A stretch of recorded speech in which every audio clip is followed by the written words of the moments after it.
Friends, இன்றைக்கி என்ன பார்க்க போகிறோன்னா ஹோட்டல் ஸ்டைலில் பன்னீர் டிக்கா மசாலா தாங்க எப்படி செய்யுதுன்னு பார்ப்போம் வாங்க. இப்போ ஒரு பவுல் எடுத்துக்கோங்க. 1/2 கப் அளவுக்கு தயிர் ஆட் பண்ணிக்கோங்க.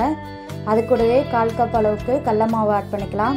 இப்போ தேவையான அளவு மசாலா பார்த்துக்கலாங்க.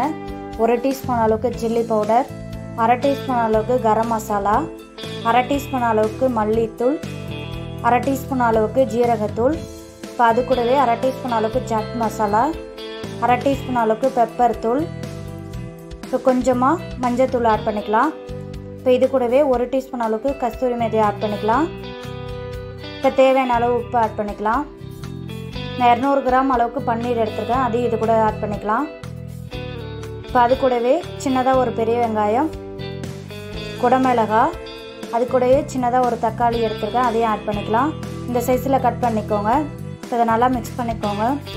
ஒரு 1/2 அன் ஹவர் ஊறட்டுங்க. இப்போ ஒரு பேன் எடுத்துக்கோங்க. 4 டீஸ்பூன் அளவுக்கு எண்ணெய் விட்டுக்கோங்க. எண்ணெய் சூடானதுமே நம்ம மிக்ஸ் பண்ண பன்னீரை இது கூட ஆட் பண்ணிக்கலாம்.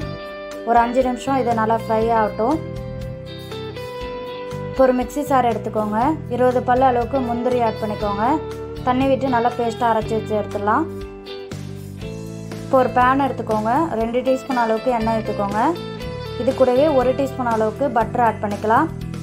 எண்ணெய் சூடானதுமே 2 பெரிய வெங்காயம் இது கூட ஆட் பண்ணிக்கலாம். வெங்காயத்தை நல்லா வணக்கிக்கோங்க. இப்போ இது கூடவே 2 டீஸ்பூன் அளவுக்கு இஞ்சி பூண்டு விழுது ஆட் பண்ணிக்கலாம். இப்போ இது கூடவே அரைச்சி வச்ச 2 மீடியமான தக்காளி இதையும் ஆட் பண்ணிக்கலாம். தக்காளி அரைச்சி எடுத்துக்கோங்க. தக்காளி வணங்கினதும் அது கூட தேவையான அளவு உப்பு ஆட் பண்ணிக்கலாம். இப்போ மசாலாலாம் ஆட் பண்ணிக்கலாங்க. 1 டீஸ்பூன் அளவுக்கு சில்லி பவுடர், 1/2 டீஸ்பூன் அளவுக்கு மல்லித்தூள், 1/2 டீஸ்பூன் அளவுக்கு ஜீரகத்தூள், கொஞ்சமாக மஞ்சள் ஆட் பண்ணிக்கலாம். இப்போ நல்லா இது மிக்ஸ் பண்ணிக்கலாங்க. ஒரு 3 நிமிஷம் நம்ம மூடி வச்சிடலாம் மசாலா ஸ்மெல்லு போக. இப்போ 3 நிமிஷம் ஆகிடுச்சு. மசாலா ஸ்மெல்லு போக எல்லாம் நல்லா பிரிஞ்சு வந்திருக்கு பாருங்கள். இப்போ இந்த ஸ்டேஜில் நம்ம அரைச்சி வச்ச பேஸ்ட்டையும் ஆட் பண்ணிக்கலாம். இப்போ இது கூடவே தேவையான அளவு தண்ணி ஆட் பண்ணிக்கலாம். இப்போ நல்லா பாயில் ஆகுது பாருங்கள். இந்த ஸ்டேஜில் நம்ம வேக வச்ச பன்னீர் வெஜிடபிளை ஆட் பண்ணிக்கலாம். நல்லா மிக்ஸ் பண்ணி விடுங்க.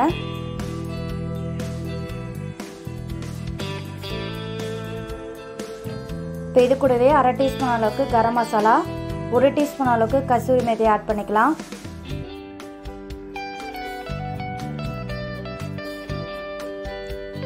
ஒரு 5லேருந்து 6 நிமிஷம் நம்ம மூடி வச்சிடலாங்க.